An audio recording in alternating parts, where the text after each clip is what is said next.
Hello, welcome my channel study with Madhu के साथ आप सभी का फिर से स्वागत है।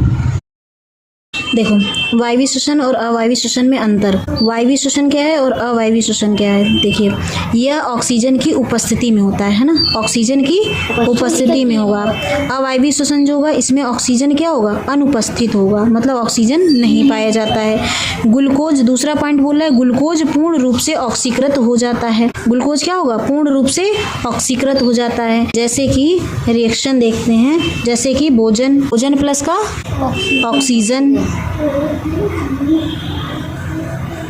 ऑक्सीजन इजकल टू क्या है? ऊर्जा प्लस का कार्बन डाइऑक्साइड और प्लस का क्या है? जल। तो देखो, भोजन पूर्ण रूप से ऑक्सीकृत हुआ कि नहीं? तो भोजन जो है पूर्ण रूप से क्या हो जाएगा? ऑक्सीकृत हो जाता है। लेकिन अवायवीय श्वसन में ग्लूकोज का अपूर्ण रूप से ऑक्सीकरण होता है, मतलब पूर्ण रूप से ऑक्सीकृत नहीं होता है, अपूर्ण रूप से होता है। ठीक है, जैसे कि क्या है इसमें अवायवीय श्वसन में क्या हो जाएगा? ग्लूकोज, ऑक्सीजन की अनुपस्थिति रहेगी इसमें, ऑक्सीजन की अनुपस्थिति। ठीक है, अनुपस्थिति में होगा, ऑक्सीजन नहीं पाया जाएगा। बनेगा क्या? एल्कोहल। ठीक है, एल्कोहल प्लस का कार्बन डाइऑक्साइड और प्लस का ऊर्जा। ठीक है, इसमें देखो एल्कोहल बन रहा है, कार्बन डाइऑक्साइड बन रहा है और ऊर्जा बन रही है। इसमें क्या है? जल भी हो रहा है, जल भी ऑक्सीकृत हो रहा है। ठीक है, इसमें जल भी हो रहा है। अब इसमें देखो, भोजन प्लस का ऑक्सीजन दोनों है, लेकिन इसमें क्या? सिर्फ भोजन, सिर्फ ग्लूकोज है, इसमें ऑक्सीजन नहीं है, इसलिए यहाँ क्या बन रहा है? Product alcohol. ठीक है, एल्कोहल बन रहा है, लेकिन यहाँ पे कहीं एल्कोहल दिख रहा है? नहीं दिख रहा है। क्यों? क्योंकि इसमें ऑक्सीजन की उपस्थिति है। जब ऑक्सीजन की उपस्थिति होगी तो ये पूर्ण रूप से क्या हो जाएगा? ऑक्सीकृत हो जाएगा।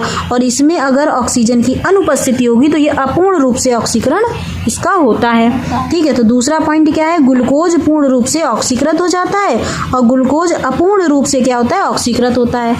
तीसरा है, अंतिम उत्पाद कार्बन डाइऑक्साइड और जल प्राप्त होता है। बिल्कुल, अंतिम उत्पाद क्या बन रहा है? कार्बन डाइऑक्साइड और जल प्राप्त हो रहा है। इसमें क्या बनेगा? अंतिम उत्पाद एथिल एल्कोहल। क्या बनेगा? एथिल एल्कोहल और या फिर लैक्टिक अम्ल या फिर क्या बनेगा?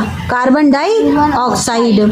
ठीक है, लैक्टिक अम्ल जब बन जाता है, इसी कारण क्या होता है? व्यायाम करने पर शरीर में क्या होती है? ऐंठन स्टार्ट हो जाती है। ठीक है, लैक्टिक अम्ल की उपस्थिति में ही शरीर में क्या होती है? ऐंठन होती है। अगर इस ऐंठन को खत्म करना है तो क्या करना होता है? या तो गर्म पानी से नहा लिया जाए व्यायाम करने के बाद, या फिर क्या किया जाए? उस जगह पर, ऐंठन की जगह पर क्या किया जाए? मालिश कर दी जाए, तो इसकी लैक्टिक अम्ल की अनुपस्थिति हो जाएगी। क्यों हो जाएगी? क्योंकि जो बॉडी का ब्लड रहेगा वो दोबारा से क्या हो जाएगा? गर्म हो जाता है, और गर्म होने की वजह से लैक्टिक अम्ल की अनुपस्थिति हो जाती है। ठीक, तो अंतिम उत्पाद देख रहे हैं तो एथिल एल्कोहल या लैक्टिक अम्ल या कार्बन डाइऑक्साइड हमें प्राप्त होगा। चौथा पॉइंट बोला है, अधिक ऊर्जा का उत्पादन होता है। बिल्कुल, अधिक ऊर्जा मिलती है ना। जब ऑक्सीजन की उपस्थिति होगी तो हमें अधिक ऊर्जा प्राप्त होगी, लेकिन जब ऑक्सीजन की अनुपस्थिति होती है अवायवीय श्वसन में तो बहुत कम ऊर्जा उत्पाद होता है। ठीक है, बहुत कम ऊर्जा हमें मिलेगी।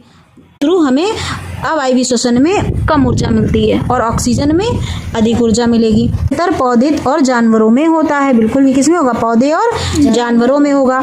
यह कुछ जीव जैसे किसमें होगा? ईस्ट में होगा, बैक्टीरिया में होगा, या कुछ परजीवी प्लेटफॉर्म में, है ना, चपटे कृमि में आदि में होता है ना। इन्हें फीताकृमि भी कहते हैं। ठीक है, प्लेटफॉर्म, चपटे कृमि या फीताकृमि बोल सकते हैं हम। ठीक है, में होता है। इसी तरह वायवीय और अवायवीय श्वसन में अंतर जो है वो क्या होता है?